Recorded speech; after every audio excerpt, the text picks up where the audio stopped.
기록할 때 어떤 마음이냐면 나 같은 실수하지 말라고 기록한 거예요.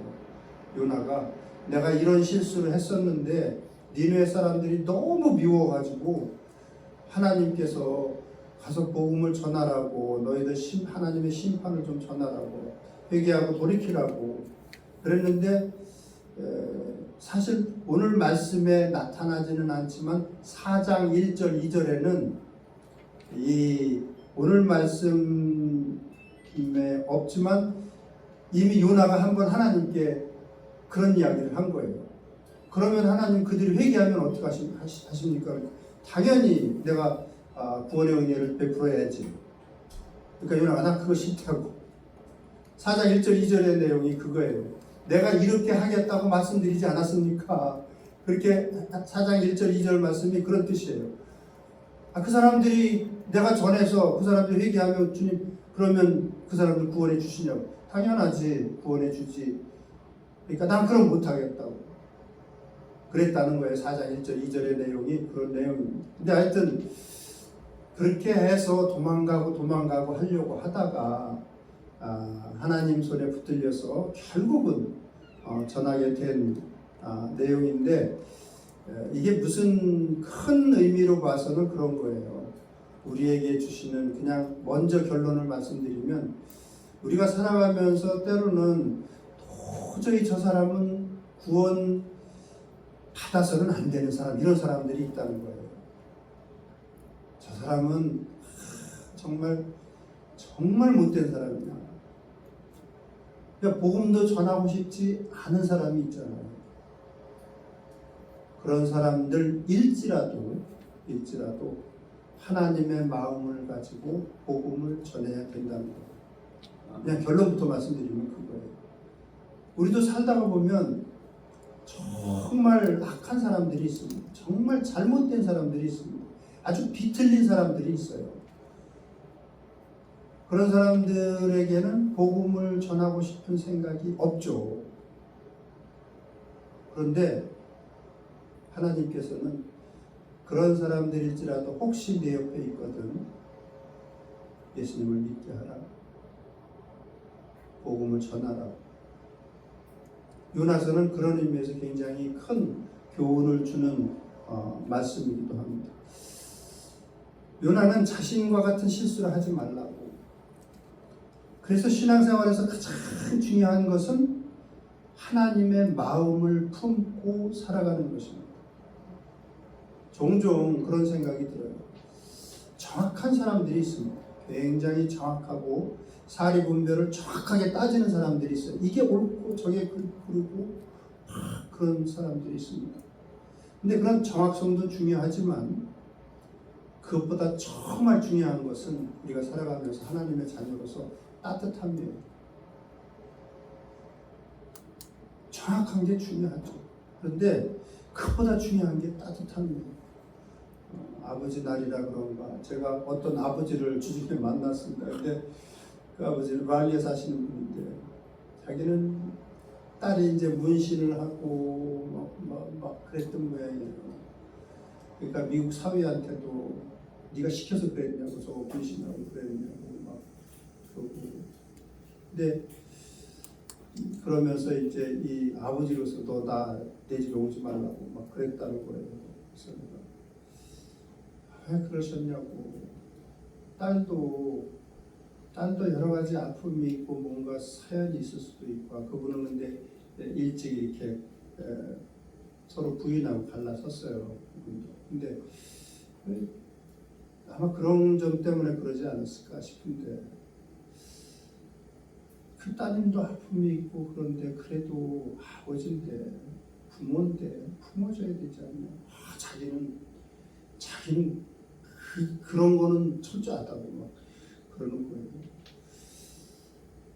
우리가 살아가면서 정말 그냥 믿지 않는 사람이라고 할지라도 정확한 것보다는 하나님께서 원하시는 삶은 따뜻함이에요.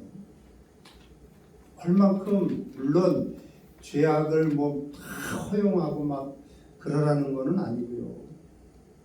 정말 중요한 게, 특히 믿는 우리들은요, 정확함보다는 항상 따뜻함이 우선된다는 사실을 기억하고 살아야 됩니다. 요나에 관해서는 예수님께서도 언급을 하십니다. 마태복음 12장 39절에도 보면 바리새인과 서기관들이 표적을 보여주시기를 원하나이다 이렇게 요구를 합니다. 그러니까 내가 너희들에게 보여줄 표적은 없다. 다만 요나의 표적밖에는 너희들에게 보여줄 게 없다. 요나가 밤낮 사흘을 큰 물고기 뱃속에 있었던 것 같이 인자는 3일을 땅속에 있어야 하리라 그렇게 말씀하신 적이 있고요. 또 이어서 계속해서 심판 때에 니느웨 사람들이 일어나서 이 세대의 사람들을 정죄하리니 판단할 것이라고 심판할 것이라고. 왜 그러냐 하면 니느웨 사람들은 요나의 전도를 듣고 회개함 이거니와 나는 요나보다도 더 큰 이라고 요나보다 더 큰 이가 여기 있다고 주님께서 말씀을 하셨습니다. 그러니까 요나는 역사적으로 실존했던 인물이라는 사실이죠. 요나는 북이스라엘 여로보암 2세 때 활동했던 선지자입니다. 한 2800년 전의 사람이죠. 근데 호세아하고 아모스 등과 함께 동시대에 활동했던 선지자입니다. 아마 이 요나는 자기가 도망가면 이 호세아나 아모스 같은 선지자들을 이렇게 보내시지 않을까 해서 도망갔을 수도 있어요. 자기뿐이 아니라 하나님의 말씀을 받아서 동시대에 활동했던 다른 선지자들도 있으니까. 아미떼의 아들이라고 되어 있습니다. 아미떼라는 말은 정직 또는 신실하다는 의미입니다. 하나님께서 이제 어느 날 요나를 부르셨습니다. 아수르 족속, 아수르의 수도인 니느웨에 가서 회개를 선포하라고. 너희들 그대로 살면 40일 후에 내가 심판하리라. 회개를 선포하라고. 하나님의 은혜를 입게 하라고 하나님께서 부르셨습니다. 아수르가 얼만큼 아주 악한가 하면 나훔 선지자가 아수르에 대해서 나훔서 3장 1절에 보면 화 있을진저 피의 성이여 그 안에는 거짓이 가득하고 포악이 가득하며 탈취가 떠나지 아니하리라 이렇게 하나님께서 나훔 선지자를 통해서 아수르 사람들이 정말 포악이 너무나도 가득하다. 쉽게 사람들을 죽이고 또 죽여도 잔인하게 죽여요. 이 사람들은 자기 정복하는 나라들에 있는 사람들을 아주 잔인하게 죽이기로 아주 소문이 난 고대의 소문난 족속들입니다. 아수르 족속들. 어쩌면 저는 이 말씀을 읽으면서 요나의 가족들이나 친척들도 어쩌면 아수르 족속에게 이렇게 잔인하게 죽임을 당하지 않았을까. 포로들을 나무로 된 이런 요즘 말로 하면 제일이죠. 감옥 안에 집어넣어놓고 지나가다가 그냥 창 같은 걸로 푹 찌르고 지나가고 막 그런다고 그래요. 포로들을 아주 잔인하게 다루기로 소문난 족속들이 아수르 족속들입니다.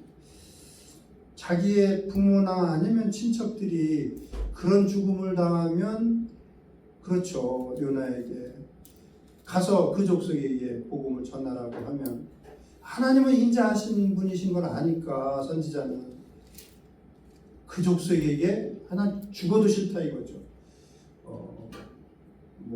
오버 마이 데드 바디인가 미국 사람들 그렇게 표현하는데 내가 죽으면 죽었지 그 일은 난 못하겠다고 하나님 앞에 그런 셈이죠. 하여튼 하나님께서 부르신 건 저는 그래서 이 요나서를 읽으면서 하나님은 니느웨 사람들도 고치시기를 원하시지만 누구도 고치기를 원하시는 거예요. 요나도 그런 선지자로서 하나님의 자녀로서 그런 마음의 자세를 고치기를 원하셔서 요나를 부르셨다고 저는 생각이 듭니다. 일어나 아수르의 수도인 니느웨로 가서 회개를 선포하라. 그들이 만일 회개하지 않으면 40일 후에 내가 그 성을 심판하리라고 외치라. 근데 우리에게는 이 말씀이 우리 주변에 믿지 않는 사람들이 마찬가지 아니에요. 언제가 될지 모르지만 죽음이 코앞인데 항상 모든 인생에는 항상 죽음이라는 게 앞에 있는데 회개하지 않으면 전부 멸망하게 된다고 외치라고 우리에게 주시는 말씀이기도 하죠. 교훈은 첫째는 그것입니다. 하나님은 우리를 통해 일하시기를 원하신다는 사실입니다. 선한 일에 관해서는 인류 구원의 역사만큼은 우리를 통해서 일하시기를 원하시는 하나님이라는 사실을 항상 기억하고 살아가야 됩니다. 내 주변 사람들, 나를 만나는 사람들의 구원의 문제는 우리 손에 달려있다는 거예요. 우리의 손에 우리 주변 사람들의 구원의 문제는 우리 손에 달려있다는 사실입니다. 종종 이제 한국을 방문하게 되면 저도 답답한 게 그거예요. 우리 친척들 중에 믿지 않는 사람들은 제 손에 달려있는데, 특히 손의 사람들도 마찬가지. 나이 드셔서 고집이 세게 혼자 살아오시고, 때로는 뭐 젊은 날 믿는 사람들, 소위 교회 집사들한테 뭐 사기당하고 뭐하고 그렇다고 하더라도 어찌됐든 하나님께서 주신 말씀은, 진리는 제 손에 있는데 왜 그럴 때가 많아요. 답답할 때가 정말 많습니다. 하나님은 우리들을 통해 선한 일을 행하시기를 원하시는 그러한 하나님이십니다. 요나가 니느웨 사람들을 정말 심하게 증오하더라도 하나님께서는 요나를 통해 그 역사를 이루시기를 원하십니다. 물론 하나님께서 직접 니느웨 성 위에 하늘에서 큰 소리를 내실 수도 있어요. 천사를 동원하셔서 복음을 전하실 수도 있습니다. 그런데 그렇게 하지 않으십니다. 지금도 마찬가지입니다. 왜 그러냐 하면 제가 두 가지를 거기다 써놨습니다. 하나는 창조 때에 하나님께서 하신 약속 때문에 그렇습니다. 맡기신 약속 때문에 그렇습니다. 너희가 생육하고 번성해서 땅에 충만하라. 그리고 땅을 정복하고 땅을 다스리라고, 움직이는 모든 생물을 다스리라고 사람들에게, 아담과 하와에게 약속을 주셨습니다. 너희들이 다스려, 너희들이 책임지고 관리해야 돼. 죄가 들어왔다고 해서 너희들 죄가 들어왔으니까 이제부터 내가 다스릴 거야, 이렇게 하지 않으십니다. 한 번 주신 약속을 그냥 그대로 가게끔 하십니다. 비록 죄악이 들어와서 이제는 짐승들이 사람 말을 듣지도 않고 막 덮치기도 하고 사람을 해치기도 하고 하더라도, 사람이 또 잘못돼서 하나님을 섬기는 데서 엉뚱한 우상들을 섬기고 하더라도 여전히 세상은 우리의 손에 맡겨 놓으셨습니다. 왜 세상이 이 모양이냐고. 하나님 살아계시, 아니 우리 손에 맡겼는데 우리가 잘못돼서 그런 거를. 참 사람들이 못됐죠. 우리가 잘못돼서 잘못 돌아가는 세상을 하나님 탓을 합니다. 아버지 탓을 합니다. 우리한테 맡겨 놓으셨는데. 기도하면서 해야죠. 이제는 우리가 창조 때 한번 맡겨 놓으셨으니까, 너희들 죄 있으니까 내가 할게, 이게 아니고 맡겨 놓으신 거 너희들이 책임져야 돼, 이겁니다. 두 번째는 하나님은 강제적인 선택이나 사랑보다는 자발적인 선택이나 사랑을 원하시기 때문에 그렇습니다. 자발적인 회개를 통해서, 믿음을 통해서 하나님은 은혜를 베푸시는 분이시죠. 그런 생각이 들어요. 천국에 가는데 억지로 구원받은 사람들이 갔다 그러면 문제가 생기지 않을까 싶어요. 다 그래도 내가 죄인인 거 깨닫고 고백하고, 그리고 우리 주 예수 그리스도 하나님의 그 놀라우신 사랑을 인정하고 하나님 편에 서게 될 때에 하나님께서 은혜를 주시는 거죠. 천국은 그런 사람들이 가는 곳입니다. 그저 아무나 그냥 억지로 이렇게 뭐 나중에 가서 내가 우위를 원하지 않았는데 하나님께서 억지로 나를 여기로, 하나님도 인격적인 분이신데 그런 말씀 듣고 싶으시겠어요? 근데 하나님은 그런 먼저 믿은 사람들을 통해서 하나님의 역사를 이루시기를 항상 원하신다는 사실을 기억하고 살아야 합니다. 우리는 그가 만드신 바라 그리스도 예수 안에서 선한 일을 위하여 지으심을 받은 자니, 이렇게 말씀은 우리에게 전해주고 있습니다. 주변에 내가 전하지 않으면 구원받지 못할 사람들이 꽤나 있습니다. 또 우리가 만나는 사람들 중에도 그런 사람들이 꽤 있습니다. 그래도 한마디씩 툭툭 던져야 됩니다. 하나님 믿고 살아야 돼요. 저도 이렇게 주중에 어떤 사람들을 만나거나 그러면 안 믿는 사람이다 그러면 그래도 사람은 죽으면 끝이 아닙니다. 이런 이야기라도 한마디로 툭툭 던져요. 하나님 앞에 가게 되어 있습니다. 물론 상대방이 제가 목사인 것을 알고는 있지만 그래서 당연히 그런 말을 한마디쯤 하리라고 생각은 하지만 그래도 항상 하나님을 의식하게끔 우리는 만들어줘야 됩니다. 죽은 다음에 끝이 아니라 우리는 하나님 앞에 가게 되어 있습니다. 모세와 선지자 예수님께서 그런 말씀하신 적이 있죠. 누가복음 16장에 보면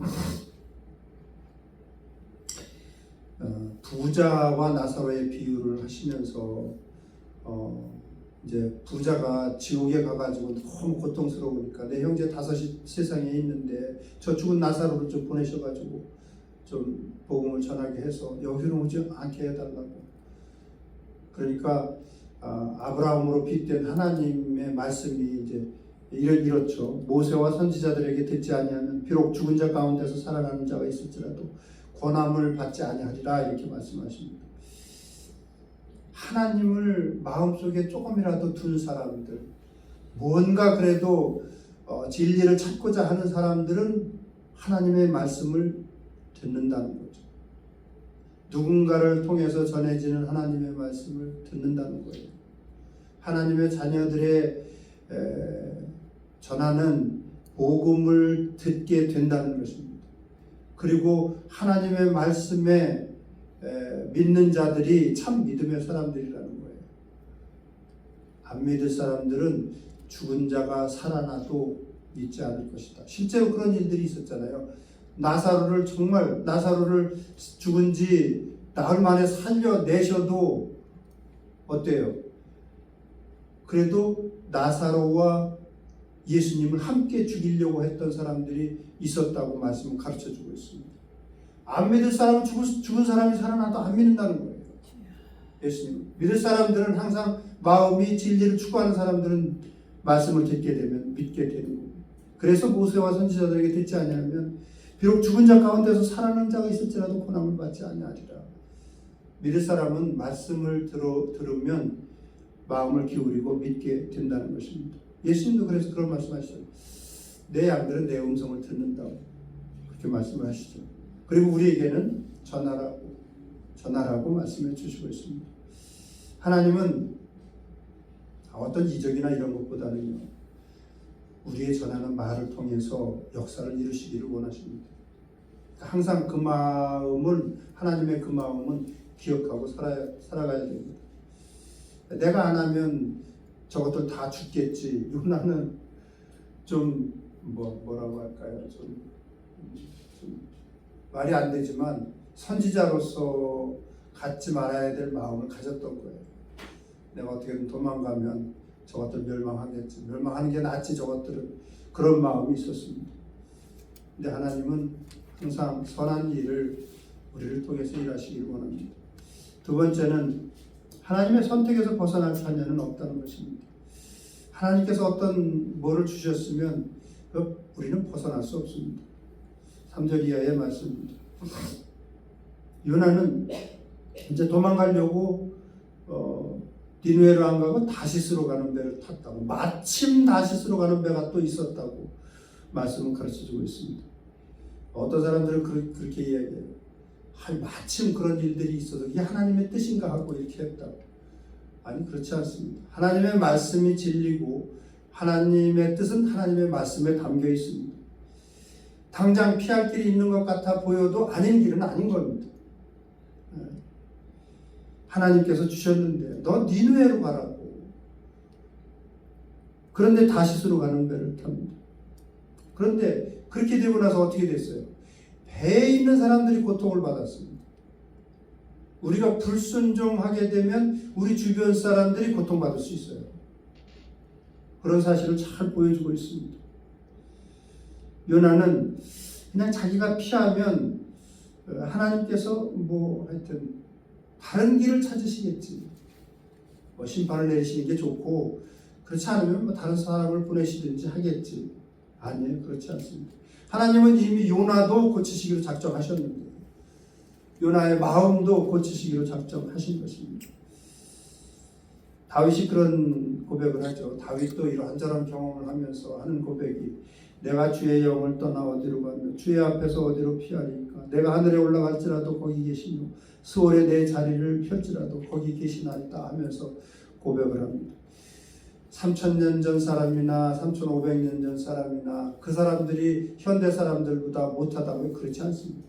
지난번에도 말씀드렸지만 예레미야 선지자는 예레미야서 23장 23절 24절에 하나님은 가까운 데 계신 하나님이 아니냐고. 예레미야 선지자 하나님은 항상 가까이 계시더라 그렇게 고백을 하고, 하나님은 가만히 하나님을 경험하고 보니까 천지에 충만하신 하나님이시더라. 언제 어디서나 우리의 마음까지도 생각까지도 생각의 조각까지도 자세하게 읽으시고 살피시는 하나님이시라는 사실을 예레미야 선지자는 어린 나이에도 깨달았습니다.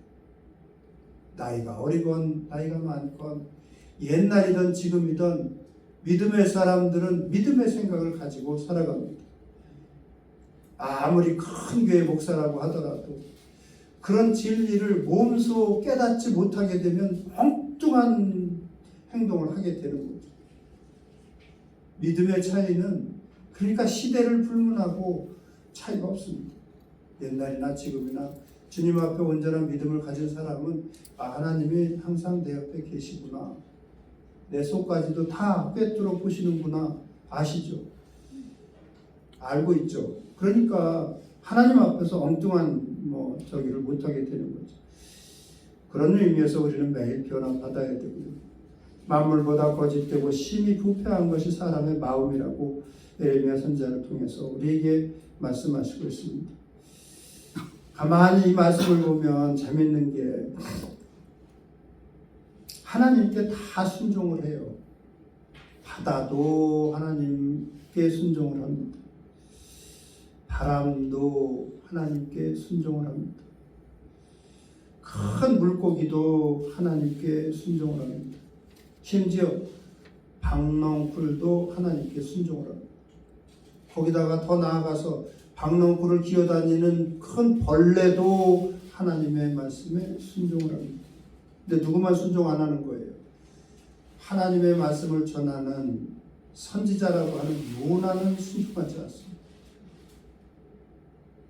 우리들에게 도전하시는 거예요.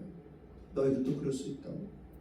하나님의 말씀을 받고 살아가는데 다른 것들은 다 순종을 하는데 너희들이 오히려 순종 안 할 수도 있어. 우리에게 던지는 도전이에요. 하나님의 도전이기도 합니다. 다 순종하는데 우리들도 매일 그래서 매일 우리 교회 표어처럼 항상 하나님께 무릎 꿇고 살아야 됩니다.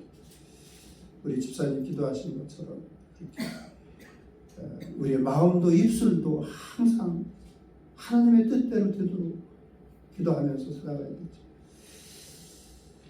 우리에게는 항상 하나님께서 물론 말씀으로도 주셨지만 사실 우리의 마음 가운데 메시지를 던지실 때가 참 많습니다. C.S. 루이스는 그렇게 표현합니다. 평안 속에서 하나님은 우리에게 속삭이신다. 그런데 양심 속에선 조금 더 큰 소리로 말씀하신다. 고통 중에서는 더욱 큰 소리로 우리에게 외치신다. 하나님. 저는 그분의 그 통찰력이 맞다고 봐요. 항상 우리에게 말씀하세요. 너 이 길로 가면 안 되는 거 알지? 이거는 옳지 않은 거 알지? 말씀하세요. 그렇잖아요? 말씀 가운데 우리에게 이렇게 하지 말아야 될 행동이나 길을 가면 이거는 아니지 하는 마음을 주세요. 믿는 사람들에게는. 아니, 안 믿는 사람들에게도 사실은 주시는 거예요. 사람들에게도 또 믿어야 된다 말씀을 주시죠. 근데 세상 욕심이 너무 크니까 돈 더 벌어야 되는데 더 높은 자리에 올라가야 되는데 그 욕심이 세상 욕심이 하나님의 그 속삭이는 음성을 무시할 뿐이죠. 모든 인생의 사실은 주시죠. 우리의 욕심이 그걸 다 거부해서 그렇죠. 서기관과 바리새인들이 예수님 앞에서 한번 그렇게 물은 적이, 내가 누구냐 그러니까 예수께서 이르시되 나는 처음부터 너희에게 말하여 온 자니라. 요한복음 8장 15절에 처음부터 너희들 마음속에서 계속해서 말하고 있는 하나님이시라고 말씀해 주시고 있습니다. 그 말씀에 순종하는 만큼 은혜가 따라오고 복이 따라오고 영광이 주어지는데 우리는 그 말씀에 순종하지 못할 때가 많죠. 저도 목회자이기는 하지만 하나님의 말씀에 순종하지 못할 때가 정말 많습니다. 또 사실 은혜로 교회에 이렇게 만나서 좋은 사람들을 만나서 이렇게 하는 거 정말 감사하고 좋습니다. 근데 가끔 주님께서 그렇게 도전하시는 것 같아요. 나이는 들었고 너도 이제 70이 가깝고 그런데 한 번 더 또 한 번 젊었을 때 한 것처럼 한 번 더 이렇게 해보지 않을래? 어디 선교지에 가서 한번 좀 불태워보지 않을래? 종종 그런 도전을 주세요. 근데 아버지 저는 타협을 자꾸 지적하는 거죠. 그럴 때가 많아요. 사실 하나님은 계속 더 선한, 더 영광이 되는 일을 위해서 우리를 부르시고 그렇게 초청하실 때가 많죠. 순종하는 만큼 은혜가 주어지고 영광이 주어진다는 사실을 알고 있습니다. 근데 그러지 못할 때가 정말 많습니다. 하나님의 은사와 부르심에는 후회하심이 없다고 우리에게 말씀해 주고 있습니다. 나중에 2장에 가서 보면 이제 요나가 큰 고통에 처하죠. 큰 물고기 뱃속에 들어가게 됩니다. 근데 그런 고통을 이기는 사람은 없습니다. 요나는 미리 맛본 게 복이에요. 때로 우리가 세상 가운데서 고통을 맛보지만 그게 믿는 사람들에게는 복입니다. 왜? 하나님께 돌이키니까, 하나님을 찾게 되니까. 그걸 뭐 세상 사람들은 재앙이 아니냐? 아니, 그렇지 않습니다.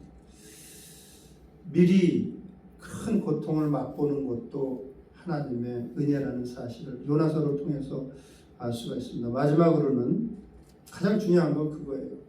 요나가 주장하고자 요나서를 통해서 우리에게 하나님께서 하시는 말씀은 그거예요. 내 마음을 갖고 살지 않을래? 그거예요. 모든 인생을 긍휼히 여기시는 그 하나님의 마음을 갖고 살지 않을래? 제가 결론처럼 맨 끝에다가 어느 집사님이 그렇게 고백했다고 했는데 잘잘못은 저는 잘 모르겠어요. 근데 그런 것은 하나님의 손에 맡기고요. 저는 내 주변에 있는 사람들 사랑만 하려고요. 어떤 집사님이 그런 고백을 하는데 그게 굉장히 성경적입니다. 사람들은 판단하기를 좋아합니다. 우리는 그래요. 판단하기 좋아하고 저 친구는 어떤 친구일까? 그래서 좀 세상적으로 좀 평판이 안 좋으면 다가가기를 주저하고 괜히 가까이 했다가 낭패 보는 것 아닌가 하고 그럴 때가 정말 많습니다. 근데 하나님은 그러지 말라고 말씀하십니다. 요나서를 통해서 주시는 말씀, 큰 메시지는 그거예요. 너 사람 가리지 마. 그리고 하나님의 뜻을 좀 전하지 않겠니? 짧게라도 사람은 예수 그리스도를 믿어야 됩니다. 아니면 죽은 후에는 하나님의 심판이 있습니다. 한 번은 죽지 않나요? 너희 안에 이 마음을 품으라 곧 그리스도 예수의 마음이니. 빌립보서 2장 5절에 우리에게 말씀해 주신 예수 그리스도의 마음 중에 대표적인 마음은 긍휼입니다. 불쌍히 여기는 마음입니다. 요나는 이렇게 고백하는 거예요. 요나서를 통해서 내가 젊었을 때 선지자로 부르심을 받았지만 내가 이런 때가 있었다고. 가서 니느웨에 가서 하나님의 심판을 전하라고. 사실 그게 복음이죠. 하나님을 믿게 하시려고 하는 복음이기도 하죠. 그런데 12절에 보면 내가 설사 죽더라도 난 그 짓은 못하겠다고 하나님 앞에 대든 거죠. 떼쓴 거죠. 버틴 거죠. 욕심 부린 거죠. 제 동료 목회자들 중에 이제 많은 분들이 은퇴하시면서 그런 고백을 하는 걸 들었습니다. 다시 목회한다면 내 기준을 다 내려놓고 더 은혜로운 마음으로 따뜻한 마음으로 더 목회하고 싶다고. 긍휼의 마음을 더 크게 가지고 목회하고 싶다고 이런 이야기를 많이 들었습니다. 때로는 이게 옳다고 생각하고 많이 교인들과 다투기도 하고 꾸지람으로 일관하기도 하고. 예, 제가 처음에 미국에 이민 와서 빨리 일어서려고 투 시프트를 뛴 적이 있어요. 오후 세컨 시프트, 더드 시프트. 오후 4시에 들어가서 아침 8시에 나오는. 미국 사람들은 왜 꼭 서서 일을 시키나 모르겠어요. 제가 축구를 오랫동안 해서 다리가 튼튼했는데도 투 시프트를 뛰고 나오면 다리가 후들후들대요. 그리고 토요일날 들어갔다가 주일날 나오면은 아침에 잠깐 눈 붙이고 교회 올 때 온전히 오겠어요? 졸죠. 당연히 졸죠. 드르륵 하면 정신 차리고. 이 그리스보로 이 감리교회를 처음에 다녔습니다. 그렇게 다녔었어요. 그래서 제가 목회하면서 조는 사람 보고 뭐라고 한 적이 한 번도 없어요. 제가 워낙 많이 졸아가지고. 하여튼. 근데 처음 교회 다닐 때 그 목사님 참 정확하신 분이고 속으로 인정도 있으신 분이에요. 좋으신 분인데 그렇게 질책하는 설교를 많이 하셨어요. 근데 저는 다 죽느라고 다 흘려버렸지만, 근데 저희들 부부는 굉장히 사랑하셨습니다. 애들도 그렇고 굉장히 사랑하셨어요. 그 목사님 마음은 굉장히 따뜻하신 분인데 설교 때는 그렇게 물론 그런 것도 있어야 되죠, 당연히. 근데 하여튼 갈등도 있고 교회가 막 그랬었는데, 그런 많은 분들이 그런 이야기를 하는 거예요. 내가 다시 기회가 주어진다면 더 따뜻한 마음을 가지고 목회를 하고 싶다. 우리도 그렇습니다. 우리 주변 사람들 한번 생각해 보세요.